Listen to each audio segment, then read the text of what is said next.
Alright Trekkies, buckle up, because Starfleet Academy is finally happening! For decades, fans have dreamed of seeing more than just the starships and captains. We've always heard about the legendary Academy in San Francisco, the place where Kirk cheated the Kobayashi Maru, where Spock wrestled with his human side, and where cadets became legends. But outside of a few glimpses in the films and shows, we've never actually had a full series dedicated to life at the Academy. Well, now it's real.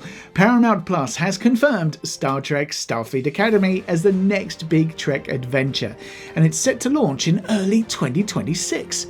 So today, let's break it all down, from the setting to the cast, to the villains, to every Easter egg we've spotted so far. The setting, a Federation in recovery. So, where exactly does this new show land in the ever-tangled Star Trek timeline? We're not going back to Kirk's era, or even Picard's. Starfleet Academy is planted firmly in the 32nd century, picking up after the wild events of Star Trek Discovery. If you remember, that's the era devastated by something called the Burn, the mysterious catastrophe that wiped out nearly all dilithium. You know, the fuel that makes warp travel possible, right? Suddenly, Starfleet's ships couldn't fly. Entire planets were cut off, and the mighty Federation, well, was left in shambles. And that's the backdrop of Starfleet Academy. After more than 120 years of the school being closed, this is the first new class of cadets. Just think about that. Generations grew up without an academy, without that sense of unity and purpose. Now, these kids aren't just learning how to fly ships and run scans, they're literally tasked with rebuilding the ideals of the Federation, but this time from scratch. Co-showrunner Noga Landau even called it a time of rebuilding, comparing it to the challenges real young people face today, inheriting a world fractured by crisis and figuring out how to put it back together. The USS Athena is more than a school, and here's where things get fun. Starfleet Academy in this series isn't just a classroom with shiny lecture halls. Nope, the Academy itself is a starship. Yeah, the USS Athena is both a school and a working Federation vessel, designed to take cadets straight into the action. Think of it like a teaching hospital, but instead of med students practicing on patients, it's cadets learning warp maneuvers, away missions, and first contact diplomacy, all while out in the field. We've seen glimpses of the Athena in the teaser, and it's already a star in its own right. This isn't just another background ship, oh no, it's the beating heart of the show. The Athena docks right in San Francisco to pick up cadets, then launches them into deep space for training missions that could easily spiral into galaxy-shaking crises. And the design details matter. Programmable matter controls, sleek futuristic upgrades, and yes, that massive arrival sequence with a celebratory air show over the Academy campus. Star Trek has always been about exploration, and what better way to teach the next generation than by throwing them directly into it. The USS Athena isn't just a classroom, it's the first test every cadet has to survive. So, let's meet the cadets, shall we? Of course, no Academy story works without the cadets themselves, and this lineup is as diverse and intriguing as Trek gets.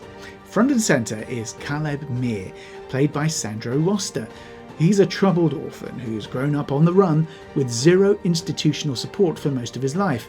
He's disillusioned, he's sceptical of Starfleet, and he's our way into this world.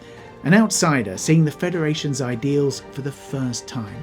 Then there's Sam, played by Carice Brooks. She is not even human. She's a Kaskian hologram, the very first of her kind to enter Starfleet. Imagine being the new kid in class, but also being the first hologram ever to try it.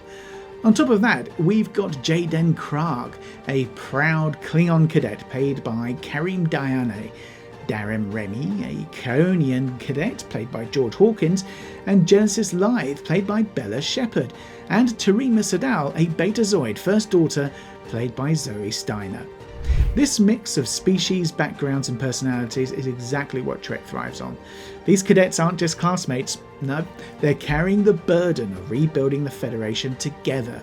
So we can expect clashes, friendships, rivalries, and maybe even romance as they struggle to live up to the ideals of Starfleet. So let's look at the faculty and leadership. Guiding this new generation is a stacked lineup of teachers and leaders, starting with Captain Nala Arke, played by Oscar winner Holly Hunter. She's not just the captain of the USS Athena, she's also the Chancellor of Starfleet Academy. That means she's wearing two hats, commanding in battle and mentoring in class. Hunter herself described the role as a balance of authority and empathy, and if anyone could pull that off, it's definitely her. Backing her up is Commander Lura Thok, played by Gina Yashir. Thok is both RK's first officer and the cadet master of the Academy.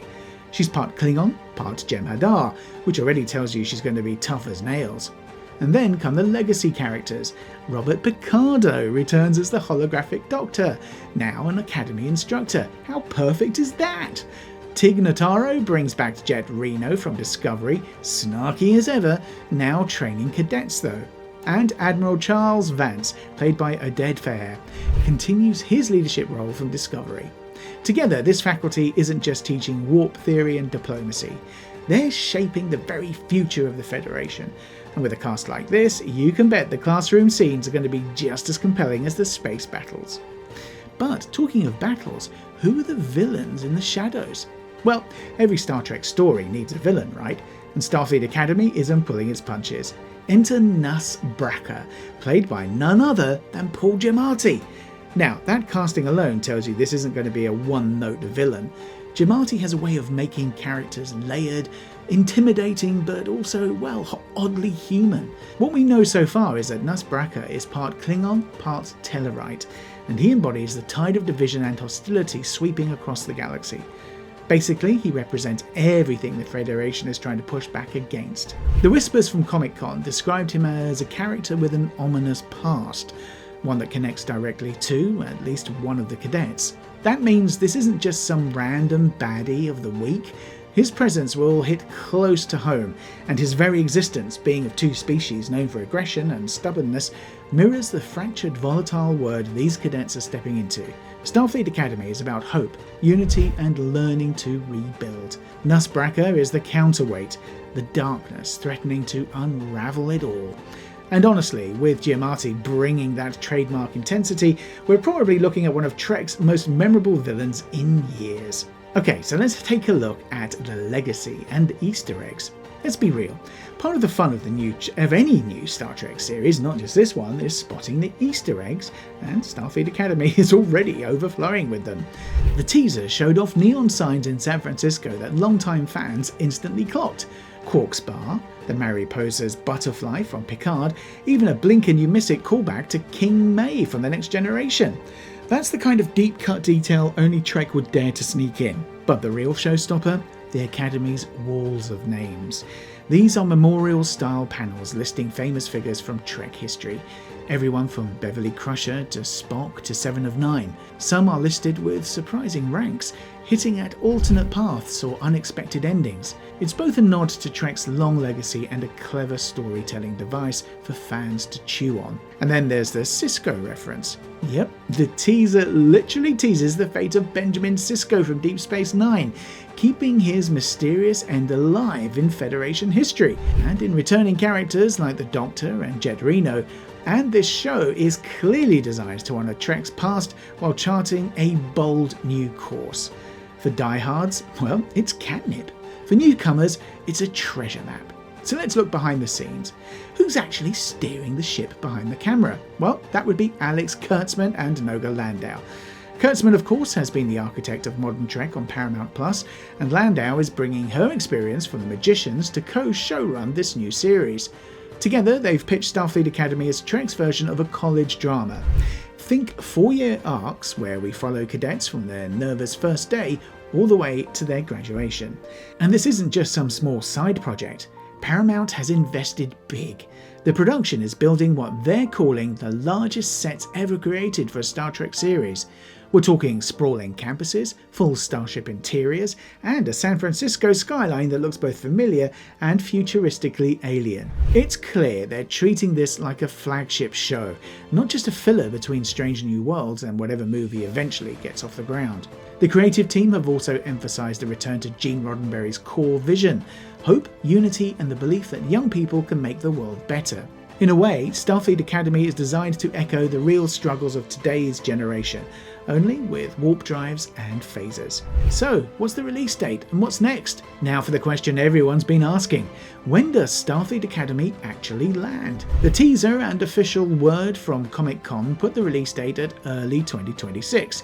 That's still a little while away, but hey, Trek fans know how to wait. We've been doing it since the 60s after all, right? In the meantime, Paramount Plus isn't leaving us high and dry. The final season of Lower Decks just wrapped, Section 31 with Michelle Yeoh is on the horizon, and Strange New Worlds is gearing up for another season. Basically, they're keeping the warp core warm until the cadets are ready to launch. What's cool though is how marketing is already rolling. The teaser trailer is packed with clues and the cast has been out at conventions hyping up their characters. Expect another info dump around New York Comic Con, where we'll probably see more footage and maybe get some extra hints about the first season's arc. If Paramount plays this right, they're setting up Starfleet Academy to be the next centerpiece of the franchise. And that's a wrap for this one. I hope you enjoyed it and I'll see you guys in the next video. Live long and prosper. Cheers, bye.